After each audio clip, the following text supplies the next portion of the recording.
Hopefully y'all day is going well. I haven't even stepped outside today, so I don't even know if it's cold or not.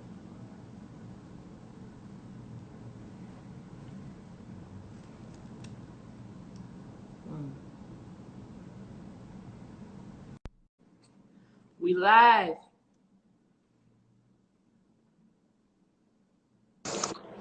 Hey, Hey, how are you look you? beautiful. Thanks. This is the first time I put on like an ounce of looking like anything.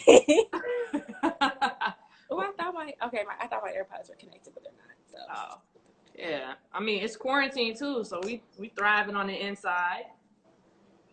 So right, that's it. thank you everybody for joining. Be great, good to great.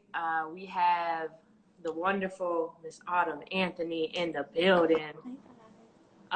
We were talking about this earlier. We have like she was a marketing maven, and I was like, what is marketing maven? That like. Oh, this is a funny story. So I know Autumn through SIU. That's how we met. We met my freshman year actually in the College of Business. You were like actually mentoring me, right? And like I literally looked up to you. I was like, I wanted to do whatever Autumn was doing. You were literally like involved in all the organizations, getting all the best grades. Everybody knew you. It was great. And I see you out and about too. And then obviously you're my pledge mom, so we pledged. AKA shout out to everybody that's on DB that's watching right now. And then so that's so funny because I was like, I don't know how I'm gonna remember not to call you daughter. Yeah. So just in case you hear that, that's what that is about. So Autumn, I want you to tell people about you, where you're from, and what you do now. Okay, so I am about me. Okay, so I'm from the West Side, in a little bit of Oak Park, but mostly the West Side of Chicago. That's where I grew up. Went to SIU for undergrad and grad school, lived in St. Louis for a while, moved back to Chicago. I am a mom of one, a little toddler. She's adorable. Her name's Noah. Mostly everybody I see on here probably knows that already. But, and what do I do? So I work in marketing and I work in media, like a little bit of mixture of both. So I'm a brand partnership director at Essence Now. Which pretty much what I do is I work with all of our advertisers and I kind of like help them figure out what they want to do for their campaigns with the media companies that I work with. Like if they're doing Essence Fest, I'll work with our team who kind of helps them come up with the ideas, execute them. So really it's like client relationships. So I just maintain client relationships, keep up with all their work, negotiate their contracts, things like that. How did you get into that, right? So I think in undergrad, right, you got your marketing degree, right? So how did that turn into like these types of roles? Like for me, I think like when I was in accounting, you work at an accounting firm, finance firm. Like how does that path? How did you even figure that out? Did you know somebody? So that's actually very like, it's a little mixture of like just hard work. And one of the things that I feel like I am good at is just asking a lot of questions and finding people and God. So I originally was going to St. Louis. I was working for this big company and I had like a marketing assistant role. And I hated it. I was there for like a week and I was like, oh yeah, this is not for me. It's not going to work. I need to find something different. So I started going to job fairs and applying for jobs there and like between my lunch breaks and stuff like that. I went to a job fair, got an interview for a radio company. Went to the radio company, did the interview. In the lobby, I actually met a client. And one of the clients of the company was like, I actually think like just talking to him for a while, he was like, I think that you would be great for this other company. I think I'm going to send your resume, send your information. So I sent it over to him. And to this day, I still talk to this person. Sent it over to him. He sent it to another company, Radio One. Okay. Which is actually like really cool because it's a Black owned company. I didn't even really know, I knew nothing about it before I went to the interview. And just so happened that the VP was a Saluki. So, automatically I walked in and he loved me. I really didn't have the experience for the role, but I just kind of killed the interviews. The bosses liked me. So I was able to get that role, which I was an account executive. So pretty much I was like selling advertising for the 2 local radio stations to different, just different people in St. Louis.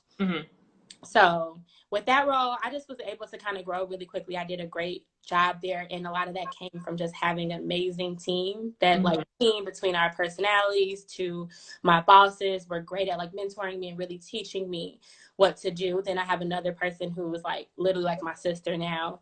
And I would just sit up. She was like the top person there. So I'm always like, okay, you're the top person. Everyone's kind of scared of you here. So she would work till like 9 o'clock. I would sit after work and like ask her if I could help her with stuff. And so I learned how to do that on my own. And I started just getting a lot of clients there. So I did very well there. Before I left, I was like kind of becoming one of the top salespeople. And my next role kind of came between a very good friend of a family friend who's like my brother's best friend and LinkedIn too. He was working at iHeart in Chicago. I was like, I'm always kind of looking for my next job just in case. You know, like, okay. And I've been so blessed that the places I've went have been like, from that first job, everything else has been my direction of where do you want to go? Like where I want to go, I've been able to get to. So I had like I'll like set my eye on somewhere and I'm like, okay, I'm gonna go there. We'll see how long it's gonna take, but that's my next job. So I decided I want to go to iHeart in Chicago, which is like WGCI, V103, KISS, a lot of the stations there. I wanted to not only do urban for a while and kind of just test that. And I just miss being home. So my friend just gave me like, he introduced me to someone there. I reached out to her on LinkedIn, came to Chicago. I kind of like bullied her in the interview with me. Like, I think I sent her a message like, hey, I'm going to be here this day. Like, what time do you have? So I met with her. She liked me. I still talk to her all the time too. I got the role at iHeart Chicago.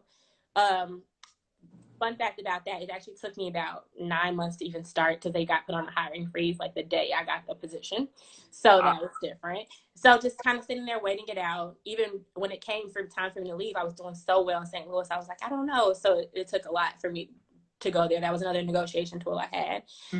Was there for a while. Then someone mentioned to me BT had an office here. And I was like, oh, wouldn't it be cool to like, you know, work for BT? I just want to kind of get to know these people. Like, let's see. So I wound up reaching out to the VP there on LinkedIn, sent him a message, set up a meeting.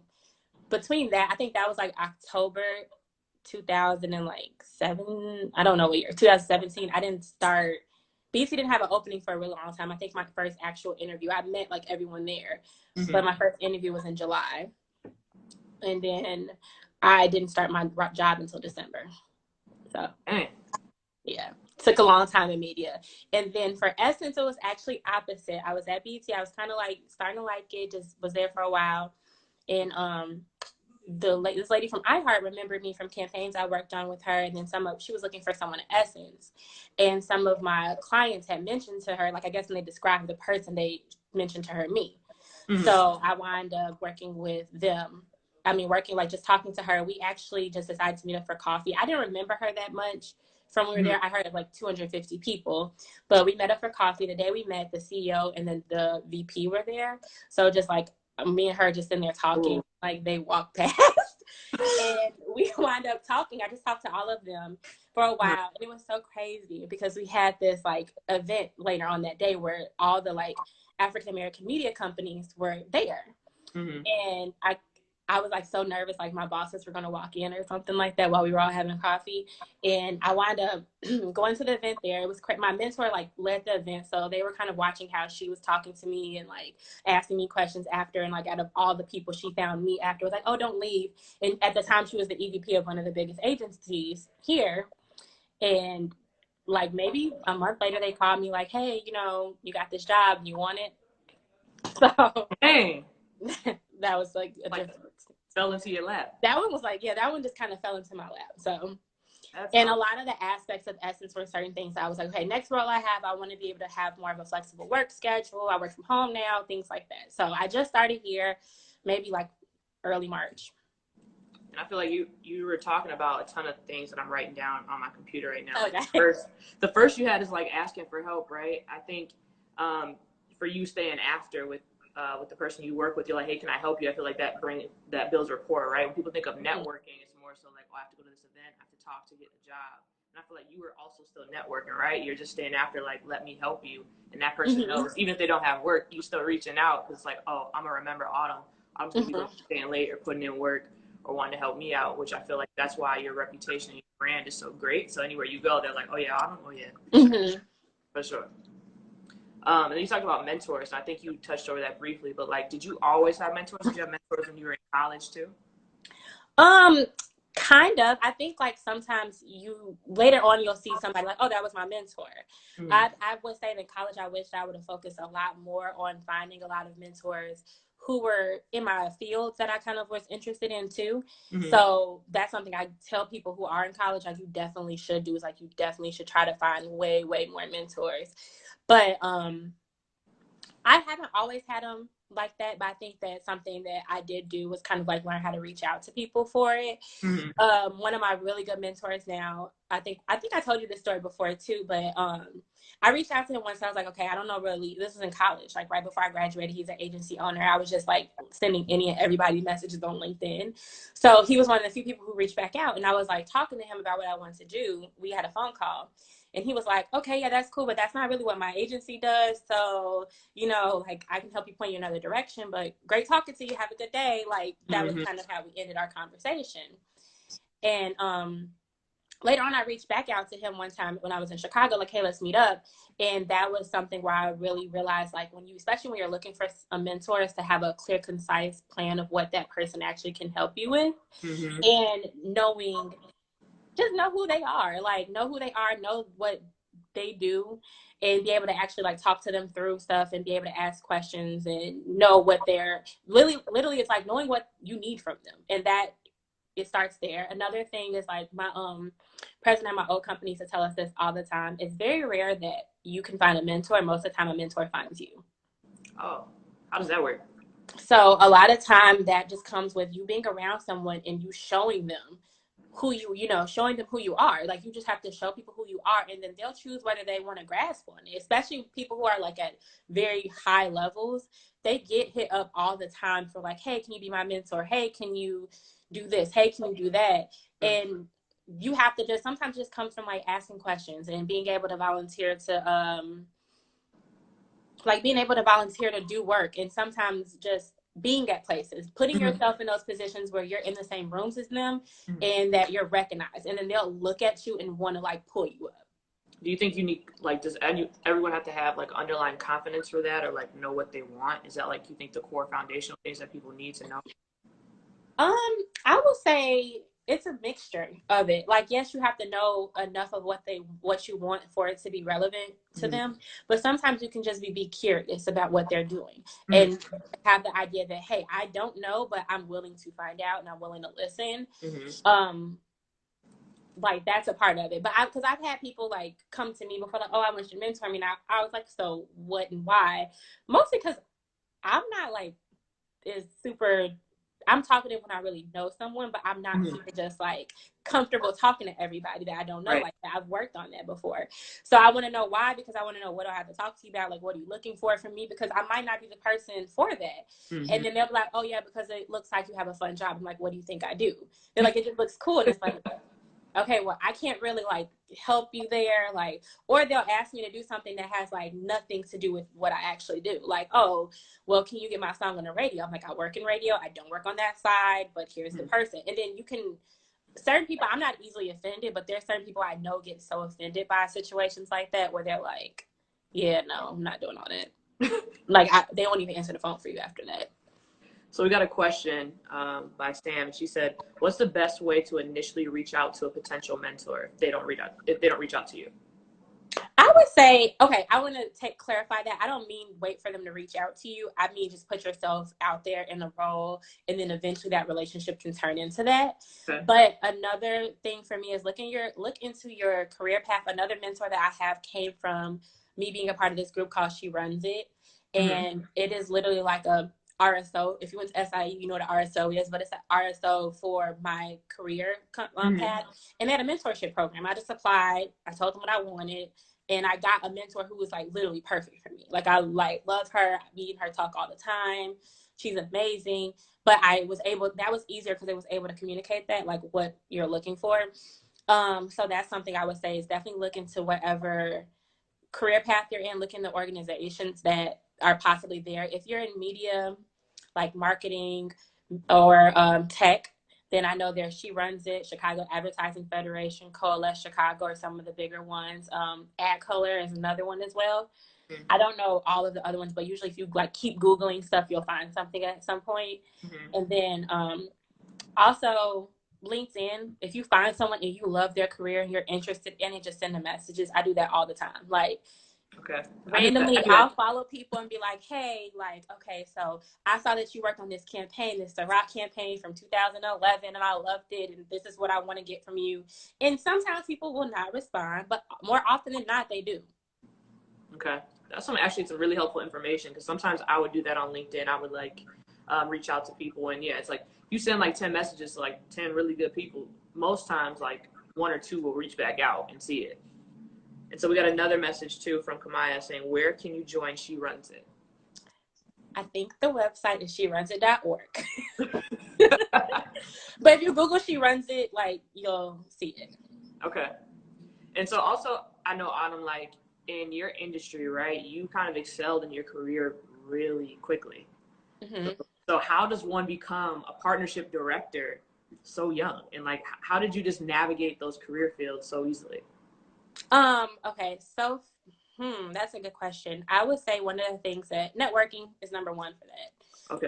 I deal with clients, and that's something that I just have to, consistently do, is just be a great person for them. Like, even if my clients are upset with like the situation or something like that, I typically make sure that they're still good with me. And a lot of that comes from just a lot of it comes from advice I've gotten before. So like one of my old coworkers was just talking and saying, like, if a client reaches out and you don't have an answer, just about end of the day, reach back out. Like, hey, I don't know, but I'll get back to you. Being a great communicator in the media field is a big part of it. Networking by going to events and things like that. I've paid for stuff that I've wanted to go to because I knew that somebody that I needed to know was going to be there. Coming out of your shell, that's something for me that took a second. Sometimes it's just being able to walk up to someone and being like, hey, I'm this person, nice to meet you. And a lot of times you won't even realize like how often it'll come where somebody it's just like an industry thing of being like, oh wait, I know someone who works there. Oh, I know someone who does this. They don't really know you like that, but they remember that one time they met you in your car to somewhere, dig down, or they might be able to look you up on LinkedIn. That's helped me a lot in my career. Work ethic, having a really hard work ethic. I've learned that doesn't always come with, like, for a long time I felt like it was like getting to work early and staying late, but that can be draining and take a lot from you.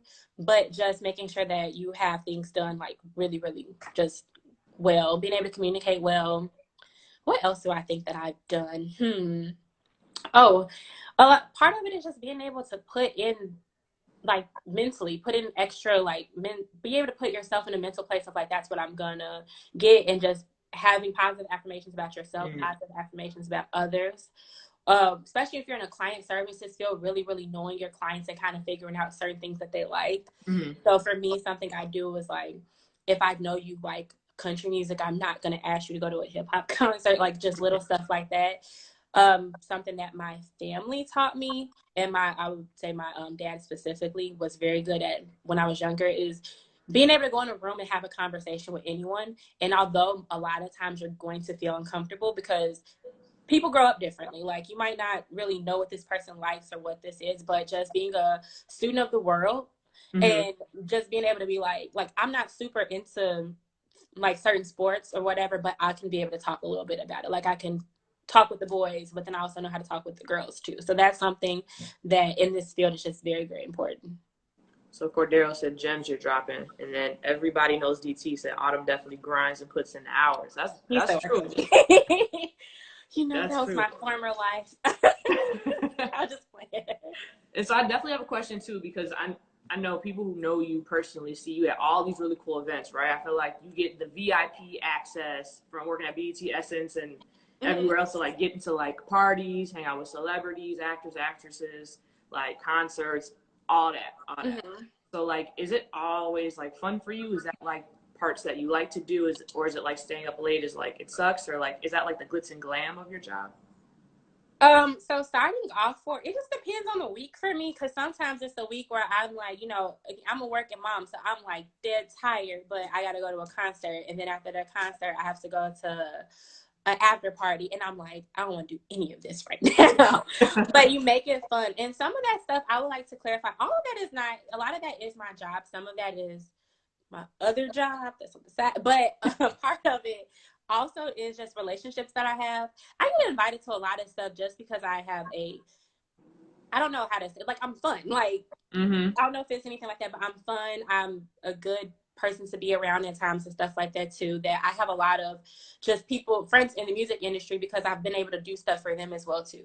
So sometimes they might ask like, oh, it's a concert, like I know you might want to go, and that's a part of that as well too. I've gotten certain things and tickets. I've gotten tickets to shows for companies I work for, and I couldn't get tickets at the time. Well, I could get tickets, but I couldn't get enough at a time from someone else because of personality and always trying to be an asset to people. I think that's something that people miss out a lot on too.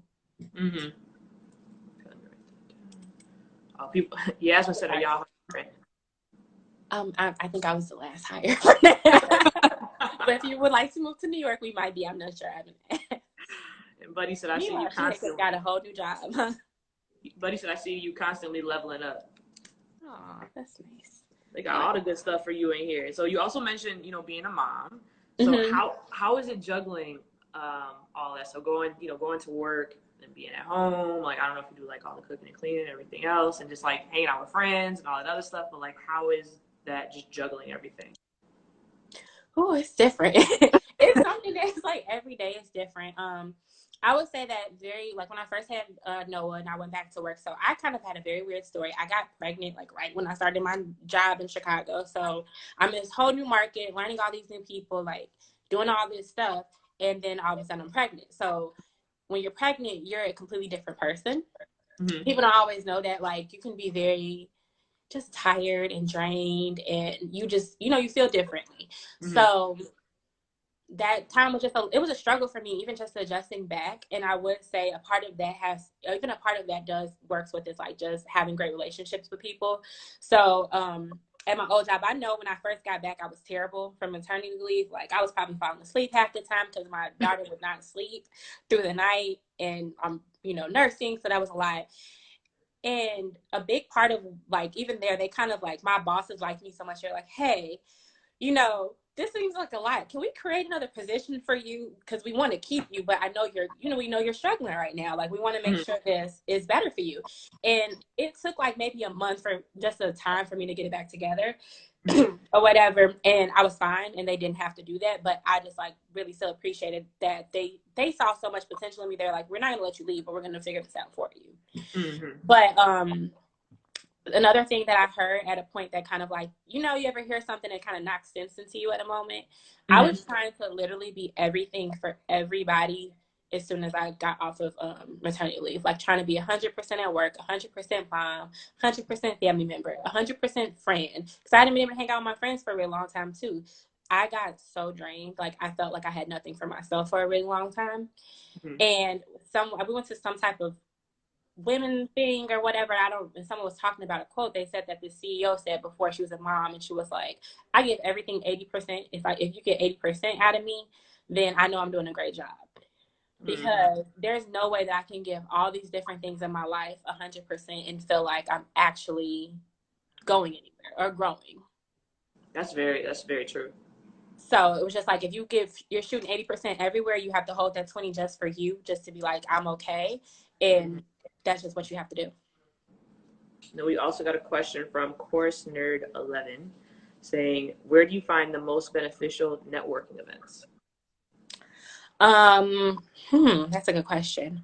One, I will go out of town for stuff too. So for certain aspects of certain things in my industry, it'll be like a big weekend, I will go. So if it's like big festival weekends, big concert weekends and things like that, a lot of times a lot of my clients are there, a lot of my friends are there too. So I will just like go. And I've met so many people and gotten so many opportunities just from getting up and going. Mm-hmm. Depending on your field, just kind of like finding the organizations that are like big in your field too. Mm-hmm. Cross networking a lot. So that's something that I've been able to do, is like meet someone who is working in my role or a similar role for a different company, sit down for lunch with them. That's something that people don't put enough value in as well. You got another comment saying you handle being a mom like a boss. Oh, I think So also, this industry that you're in is also very male and white dominated, right? So I'm sure you're sitting at a table with a lot of older white men, yeah. Caucasian men. So how is working in that environment? Do you ever feel belittled? Do you ever feel like your opinions don't matter? You have to be more assertive, or you're more so like the bitch because you are like very real with your statements? So for me, it was a really long time. It took me a while to figure out the balance between those two. Okay. So because for a while I was like, okay, I want to be naturally. Like I think I'm in between. Like I'm in between. I can be nice. I can be mean. Just depends on the day. I don't think I'm that mean. But if you don't know me, I might come off that way a little bit. But I'm blunt.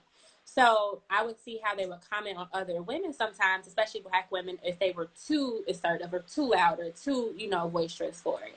So I felt like for a while people would be like, oh, well, Autumn's not going to be mad about this. She'll take it fine. She won't cry. She won't be upset for a really long time. And I was just like, okay, I just took certain stuff like, okay, take it with a grain of salt, take it with a grain of salt. And then finally I got to the point where like, you know what, let me find that inner power that I have. And one of my old bosses too, one of the things that she talked to me about was like perfecting nice nasty. And for, others, they can do what that. is nice Like, nasty? for other races and men, they can do that because they can say things. So they just have a certain level of like ability for people not to judge them for what they're doing or what they're saying or whatever. We know that if we do that, it's like a whole different feeling. Mm-hmm. So nice nasty is being able to say what you mean what you say in a way where it's like I'm still giving you kind of positive feedback and I'm smiling through it, but I'm serious. That's like on those shows and those women are like catty about it. They just like treated you, but you didn't know you got treated. Yeah, it's like just being able to perfect that, and especially in a business setting of like, and a lot of times I think too, is just especially with our races, like we talk how we talk at home, and people don't always understand certain things about us. Like they think that being loud is being aggressive, or talking with your hands is like I'm doing, but it's just like this is how I talk. So just Right. kind of figuring out the balance between that and what to do in those settings. Mm-hmm. For people to know like, hey, like she's cool, but she's not going to get ran over, because the second they feel like they can run over you, I feel like people will all the time. Yeah. They're going to test it at all aspects. And then talking a little bit more about being in those rooms, one of the things that I would say for me, I remember working at, my first company was Black owned, and like the woman who created was Black, her son's Black, and I remember watching a conference, and it was a leadership conference, and like our personalities are Black, our team is Black, and the leadership conference is all white men. Mm-hmm. And you feel away. You're like, what? Like, this isn't the representation. Like, what is going on that you guys aren't seeing like leadership from all these people? I think the only person who wasn't was like HR. And I was felt away about that. Like, there has to be quality people, there has to be quality African Americans who can represent this brand. And even to this day, I go to like agency conferences, and there's all these like Black media. And when you see all the Black media, it's so often that the people represented behind the scenes aren't Black. Wow. How do you put And those you would people never into think those, that. how do you put those people into those positions, right? How do you promote trying to get more African American or just minority people in these big roles? One of the things I will say, a lot of it is just going to have to come with reaching down and letting people know about roles, and kind of like helping people that you have relationships with get into just knowing that these are roles. Just because a lot of times what happens is that we don't know. Like I said, I didn't know what my job was before I had it. Like, people want to get into media or marketing, but they only want to be artists, or they want to get in entertainment, they want to be an artist or a manager. They don't see that there's literally like a whole machine behind this place that is like that's actually running it. So that's a big part of it, is just kind of taking the time to look through those roles as well, for people trying to find the internship, setting them up at a younger age to be able to communicate the same way, to be able to like do like how people say like the golf course stuff, like how people are taught to take golf at a certain age and take these business deal conversations and stuff like that. Like, that's a big part of it. People reaching out, younger people reaching out. When you see somebody, I don't care if they're a CEO of a company, if you want to talk to them, reach out to them. They may or may not answer. Another part of it is like reading a lot too. I think a lot of times we're taught to read, just not taught to read as much as other generations, watching a lot of TV documentaries and things like that. But now with so much access to everything, I don't feel like it's much as an excuse. Mm-hmm. Yeah, as I said, does it keep freezing? No, it's not really freezing on my end. But you guys let us know if it does keep freezing. Yeah, or if you can't hear her. Wi-Fi kind of is So, different on this Wi-Fi right now. I was about to say, what I got from it is get knowledgeable about the roles, right, that are in the career. There's more than just what you think. It's not a direct one-to-one correlation. Reach out to people in those high positions, even if they're like the CEO, CFO, COO, whatever their roles are. And then read a lot of books. Mm-hmm. Read a lot of books, study. Just not even just reading, just study like whatever you want to be in study. If you want to be in entertainment, there are not as many conferences as it used to be, but they're like Revolt has a big conference. Go to BT Week and come to Essence Fest and come when you're partying and stuff like that. Try to find people who work there to figure it out to kind of help you too. Okay. And so you also actually you were talking about this earlier, getting knowledgeable on other roles. So like what other roles are there in the is it the entertainment industry, right? That would pretty much be it. That's a lot. It just depends on there are a lot. I have a lot of friends, which is something I didn't know that was like even there. Like I have friends who are programming directors who actually are the ones who I'm trying to figure out a way to say this. They're the ones who kind of like program the music for radio, and they do it also for Spotify, Apple Music, things like that. But they kind of do that, so that's a big role there. Actual marketing roles too. So even just like our team, we have digital roles who kind of execute our digital campaigns. We have marketing roles who kind of help come up with ideas. We have experiential roles that help plan our big events. And they kind of work with me, and then they work with our client teams to do all of that as well. So that's something. I have a lot of friends who are like promotions directors for like labels and things like that. There's people in PR. It's a bunch of different roles that you can go into too. And I feel like one of the things that I like, and I see that's a good thing, and it kind of is something I wish that people would take the time to do a little bit less of. A lot of times people just start their own businesses and marketing. Like, oh, I know what I'm doing. I got it. I went to school for it. That's amazing. I love when people do that. I love people actually genuinely doing it and killing the game.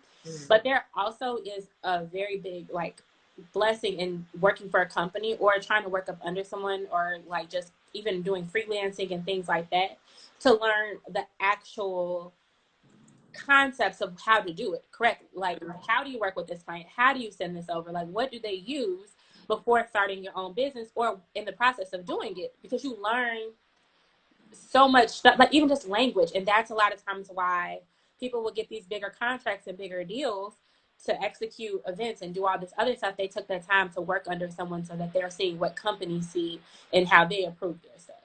Got it. I think that's great to highlight, right? Because everybody wants to be their own boss, be an entrepreneur, but at the same time, that makes everybody feel like, okay, if you're in the corporate world or you have like a 9 to 5, then like you're not grinding hard enough, right? And it's like, no, there's people who are literally making, being key executives at big companies that are like grinding, right? And you also, I mean, you still have your own stuff, right? Like, what else are you doing? So I would say that my clients are actually the ones who kind of push me to start doing stuff on my own. So I do media buying, which is pretty much like when somebody has a advertising campaign that they want to have. It's like putting their ads in places is pretty much what that is. So putting their ads in places and kind of helping them come up with a concept of what makes sense for them. I also have done placements in music videos where I've had my clients actually be in a music video and do product placements and things like that as well too.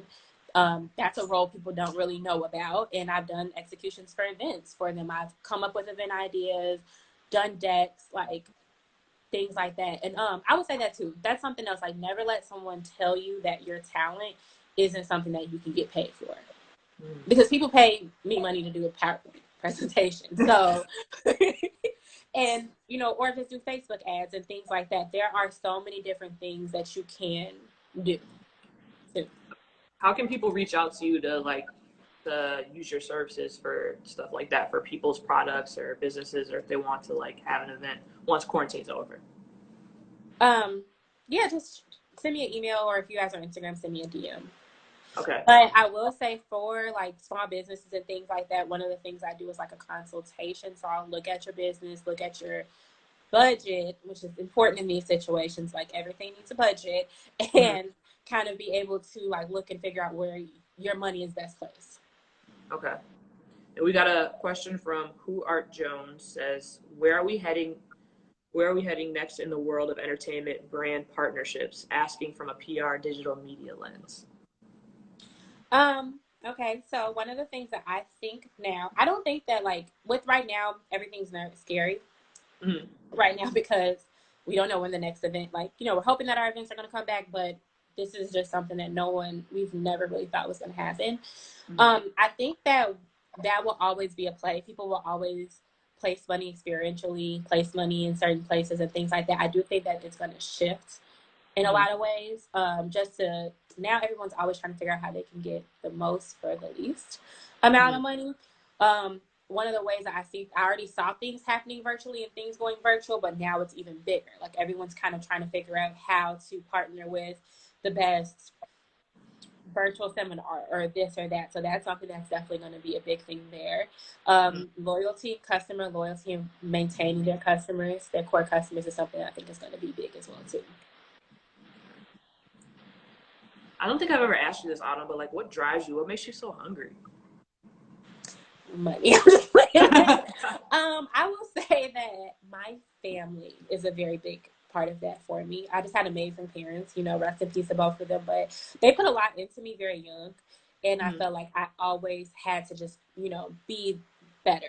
I come from like the women in my family, you know, are amazing. Like some of their careers and just the stuff that they've done, it's like just so amazing. My grandmother worked until she was like 80 something years, 80, I don't know, like 83 or something like that. She worked at a retirement home where she was older than most of the people there. Of course, I have like my little baby cousins and things like that who I think are like, I just kind of always done a lot because I've always been big on like wanting to be a good influence. Money's a big part of that though. Don't take that away. And of course, my amazing daughter. So I always like that. I want her to be like, oh, my mama cold, like my mama does. How do you part of it too? And my brother, I had to take that. Like my brother is like everything for me. So how do you talk to your daughter about like knowing that like now you don't have to choose one career, right? Because growing up, they were like, oh, what do you want to be? And it's like, I want to be a firefighter. No one was like, oh, I want to be an entrepreneur, and I want to be a police officer, and I want to own like a dog park. Like that wasn't a thing when we were growing up. So like, how do you instill that in Noah? That's a good question. I would say one of the things that I learned in college, which was, you know, the SMART goals, and like actually being able to sit down and like really have a goal and steps, not just only like this goal, but what are the steps you're going to do? And you have to really put yourself in a place to really know whether you're willing to take those steps to get there. So that's all fine. You can be, I'm going to tell her, like, you can be anything that you want to be. I want to expose you to, I want to be able to like hone in on what she's good at an early age and like kind of really help her grow that. But if she changes her mind and wants to do something else, be able to be there for her to do that. But just telling her like, look, you know, you have to have goals. Like you have to have, here's your big goal. Here's your daily things that you have to do to get there too. So that's fine. But I'm telling you right now, like realistically, if you personally want to do it without a team, you cannot run a dog park, be a police officer, and something else that you said at the same time. Like you have to have somebody take something else for you. While you're trying to be a police officer, you have to have a team of people who are willing to run this dog park. And you also brought up art. Jason's one of the amazing people in entertainment that I said like has a great job. You just got to know him too. Boom. You're always surrounded by great people too, right? It's like, what is it like? You are your 5 friends or whoever you talk to the most, or something like that. Pretty much birds of a feather flock together. But you brought up SMART goals, right? I just want people to know if they never heard the term SMART, it's an acronym, and that means the S is for specific, the M is for measurable, A is attainable, R is relevant, T is time-based. So like if your goals align with all 5 of those, then it's more so like an actionable goal that you can start working towards. We got a question from Dat Boy Dip. He said, as a boss mom, how would you inspire other boss moms, whether single moms or not to really go for your career goals? I think you probably meant to go for your career goals. Okay. I would say it just depends on what you want. Like if you want to go for it, I would say that like I will say that too. For me, I have an amazing family, and my and Corbin's just like amazing too. As a father, he does everything. He helps me so much when it comes to that. Just in life too. He's always there for me. It's amazing. But so they make it easier for me because I have the ability to determine whether I want to go to this event after work or something like that too. Everyone doesn't have that, but there's other aspects of doing things like kind of monetizing your time is a big part of it, like monetizing your time. How much time do you want to put into this? How much effort do you want to put into this? Where do you really, really want to go? And if you don't necessarily, if you just want to be a mom, I'm all for whatever people want to do. Like if you want to be a mom all the time, it's like a stay-at-home mom and stuff like that, just be the best version of that you can be too. But if you want to have like this crazy amazing career, one of the things you have to realize is that you're not going to be able to do that and be 150% mom all the time. Sometimes your kid's going to have to take the back burner. Another thing that a person told me that kind of made me feel okay about that, because I used to feel bad a little bit. They're like, your kid is a part of your life and a big part of your life, but they're not your whole life. Like they're the love of my life, but you can't be my life. Because when you turn 18 and your life starts, I'm not trying to restart my life. Right. So that's very true. That was a big part of that kind of was like, okay, like go back, focus, like grind, get there. Is it ever too late to get into entertainment? Like if someone wants to shift their career and they necessarily don't have any past experience, maybe it could be in business or something else, how would they get into that industry? I think it's just been getting to know people. Overall, I've entertainment media. I think a lot of it is like literally who you know. That's just how it just works like that. A lot of industries are like that. But if you're willing to take your time to getting into that, and one of the things is like, depending on the person, you might not start where you want to start. You might not start at like this certain level up here, because even for me, if I shifted, I'm like entertainment media. If I shifted all the way to entertainment, I probably wouldn't start where I am now. I might have to start like, in a different level. But proving yourself ahead of time is a big part of that. Volunteering and stuff. There's other ways to do it. Okay. What's your goals? What's like your next big goal that you want to accomplish? My next big life goal, like life or just like work. Eventually, I do want to have my own. I have my own agency that does do a lot of like work now. Eventually, I want to just 100% be able to run my own agency. That'd be like my main everyday job as well. Something else that I want to do is be a multimillionaire. That's my next goal. Hey. A millionaire first. And just have I think I do want to have a lot of different, like I am a busybody in general. I like that my hands are in a lot of different things, but I want them to be in all things that are super profitable for me. Facts. And then what advice would you give to others, like just in general? Maybe let's start off saying the advice that you would give to people who want to enter into your field. Be assertive. Take the time to do the research. If you want something, don't be scared to go after it, because the worst you really could ever hear is no. And okay. Yeah. Oh no, go ahead, keep going. No, you said that would be the main three things I would tell somebody who wants to be in the media marketing industry. Okay. Sam had a question, said, you're amazing. What's the name of your agency? Who said that? Sam. It says, it's Damn Sam is the IG. Oh, it's CYC. CYC? Mm-hmm. What does that mean? I don't know if I can tell you that. It's just, that's the way to go for now. Yeah. Oh, okay. And then another question, how is it being young and successful in an industry that's older and led by older people? How do you maneuver your way up the ladder? So that's the thing that people really don't realize about media and entertainment is that everyone thinks it's like all these like 22 hip, cool, younger people that are in it, and that's just not true. Like a lot of the people are, it's not, in general, how I think a lot of roles are like that. People just haven't aged out of their role, or even if they have aged out, they don't leave.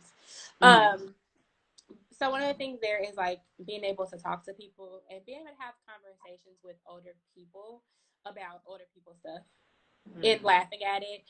Something that like every company that I've been at, I've been the youngest on my team, which I don't like, but I hope like hopefully that'll change soon. But everyone always has like one random joke about like Autumn not knowing something because it happened in the 70s and I don't believe I should know it anyway, but you know, that's something that happens. But just being able to like take things with a grain of salt,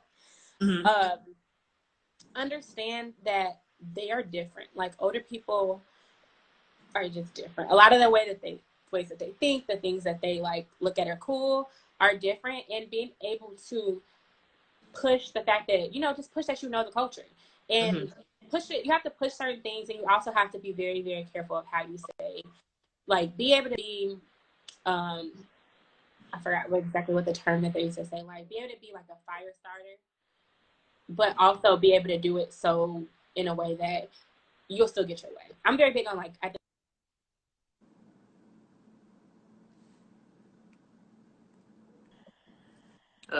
Okay, you back. That makes sense. So that would be a big part of it. See, showing with enthusiasm is key and being ready to share your knowledge. That's true, Mama. Another Also, question I have. I Go would ahead. also with that too, how I meant like about being able to talk in their terms and talking their terminology is if you know that your boss is a super big research person, when you come to them and you have an idea, come with facts. Come with facts, come with the not like don't just come there like, well, I'm young and I'm hip and I know this or whatever. You actually have to come with like a plan that is going to show them that this is going to work in general too. Like you can't go and pitch like one of the things I will for us to like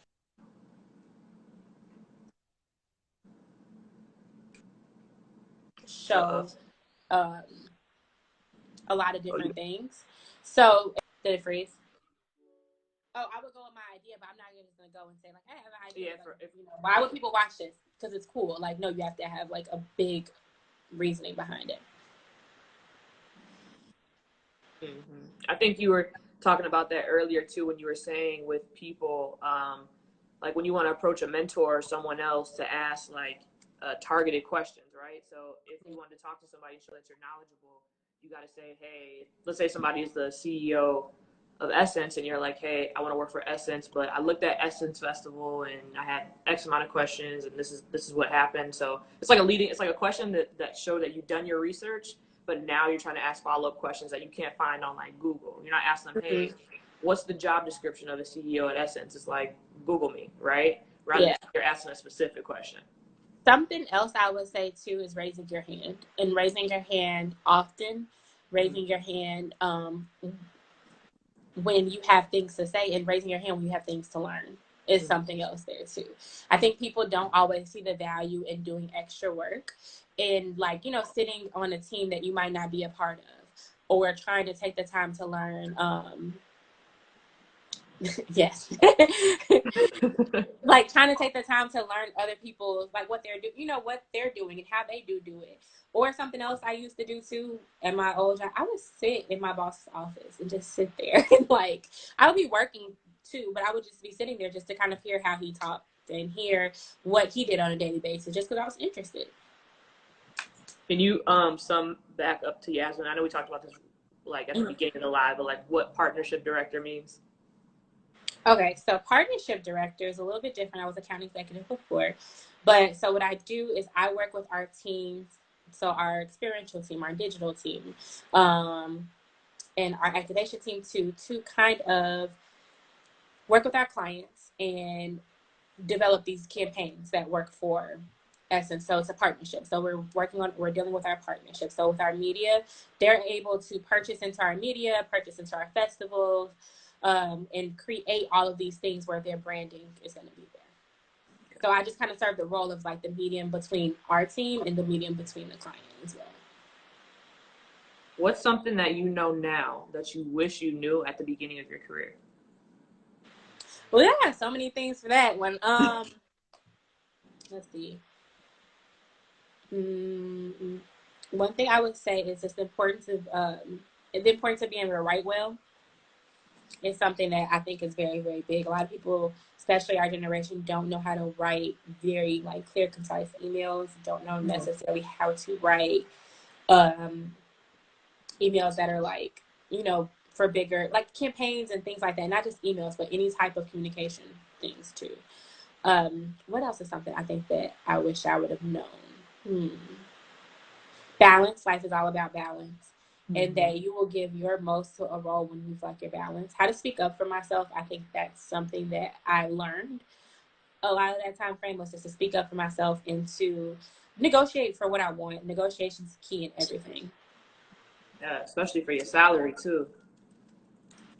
Yeah. And I ask for more. That's something else too. Because sometimes I feel like with like one of my roles, I was like, oh, let me just ask. And I was like so nervous to ask for a number that I got so quickly. And I was like, dang, I should ask for a good 15 to 20% more, more than this. Or just other things that you can negotiate. You can negotiate. A lot of people don't know you can negotiate additional time off.